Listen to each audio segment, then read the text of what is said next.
Speeds. I am like a man confessing a murder. Those were the haunting words scrawled in a letter by one of history's most influential thinkers. To the world, he is the bearded patriarch of biology. A serene, stoic figure of pure reason, standing on the shoulders of giants.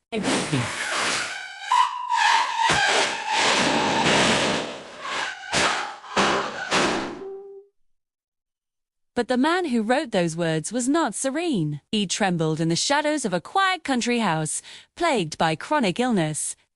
For 20 years, Darwin carried a secret so explosive it threatened his reputation and the heart of the woman he loved most.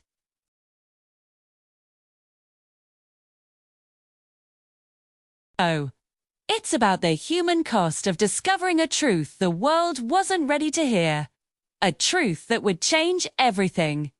The legend of Charles Darwin usually begins on the HMS Beagle, sailing through the sun-drenched Galapagos Islands.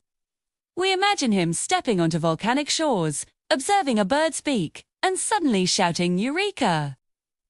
As evolution crystallized, the reality was far more miserable. Darwin spent most of those 5 years leaning over the ship's side, violently seasick. He wasn't a confident explorer. He was a homesick, sensitive young man, more worried about digestion than species.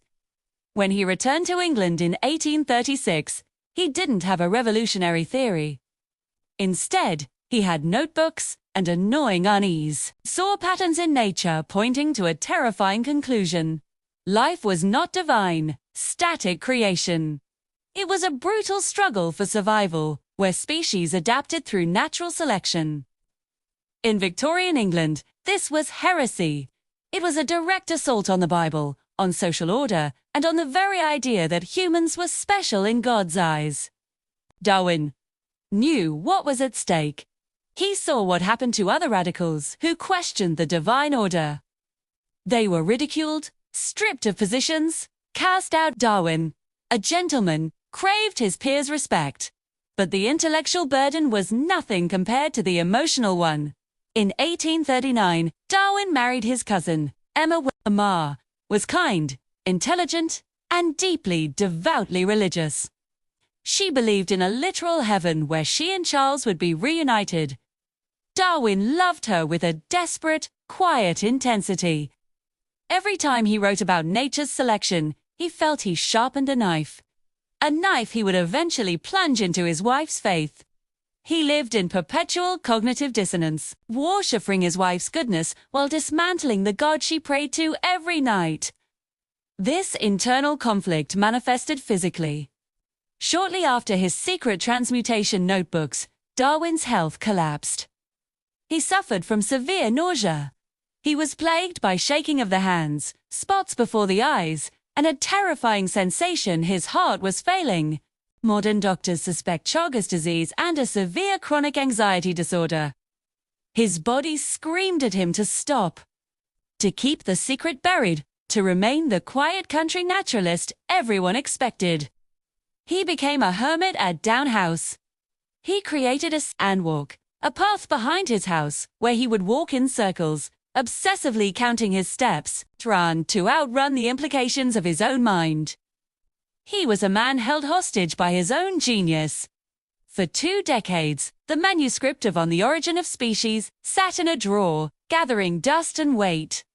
He wrote a sketch in 1842, then an expanded version in 1844, but refused to publish.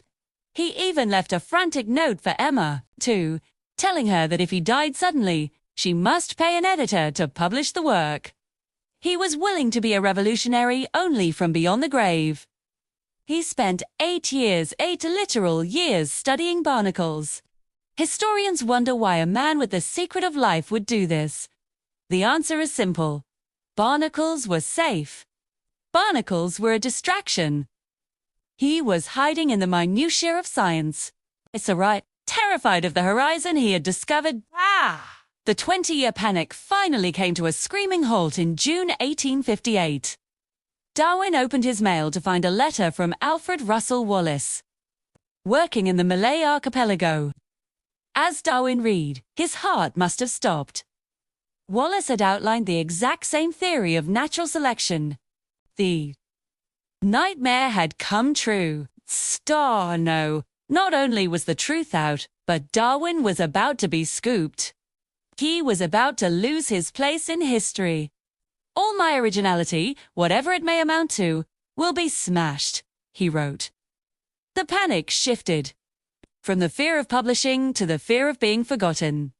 The following year was a blur of frantic, nauseating labor. Darwin pushed through his illnesses, writing with a desperate speed he had never known. On November 24, 1859, On the Origin of Species was released. It sold out on the first day.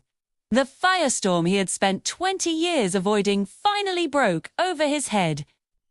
He was mocked in cartoons, denounced from pulpits, and debated in Oxford.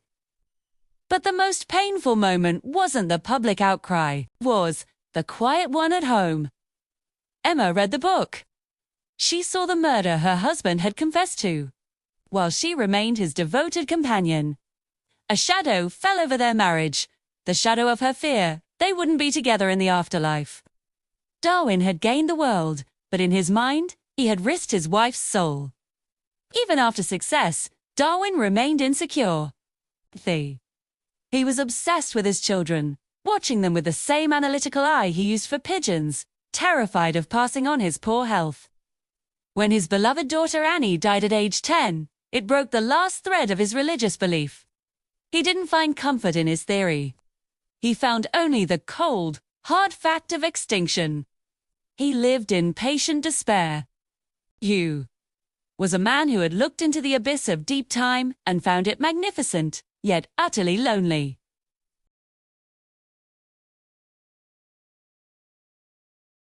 He was a man terrified of everything, of conflict, of social ruin, of upsetting his family, of being wrong. And yet, despite the vomiting, heart tremors, and 20 years of paralyzing hesitation, he found the courage to open the drawer. He proved that greatness doesn't require an absence of fear. It requires the willingness to move forward while your hands are shaking. Charles Darwin was a human being who discovered we are all part of one great, tangled tree of life. He spent his life trying to hide that connection, only to realize that the truth, however painful, is the only thing that can truly set us free. He died in 1882 and was buried in Westminster Abbey, just a few feet away from Isaac Newton.